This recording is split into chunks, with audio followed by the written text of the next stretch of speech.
Hi, nandito ako muli upang magbahagi again ng warnings against adulteries. Pabala laban sa pakikiapid. Para naman po ito sa lahat. Ang team focus ko po dito ay para sa kapwa ko babae. Nakalagay po dito sa Proverbs chapter 6 verse 21, 22, and 23.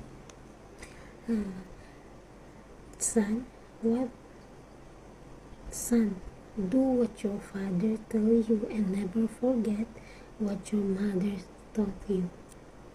If you keep their words with you always, lock in your heart, their teaching will lead you when you travel, protect you at night, and advise you during the day.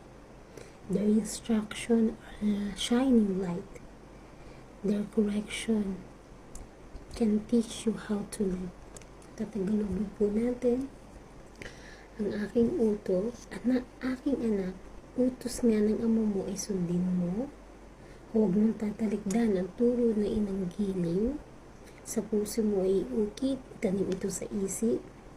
Pagkat ang aral na ito ang iyong patnubay, sa pagtulog mo ay bantay, sa paggawa ay halalay, pagkat utos ay ilaw, ang turo ay tanglaw, at ang daang buhay ito'y mga saway.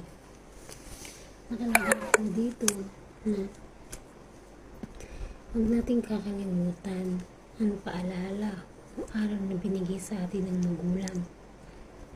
Dahil mahalaga yun, at higit sa lahat sa mga kagaya kung nagbabasa ng Bible, sa lahat ng tao na takot sa Lord. Bilang babae, ang sarili mo o ang katawan mo ay templo ng Panginoon. Ito ay sagrado.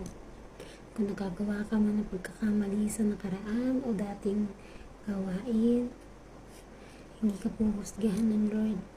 Lalo kung ikaw ay humingi ng tawad sa Kanya dahil sa pagkakasalang ito at ito'y itinigil mo.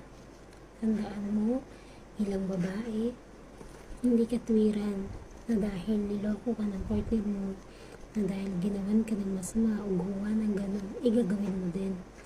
Tandaan mo, never naging tama ang mali.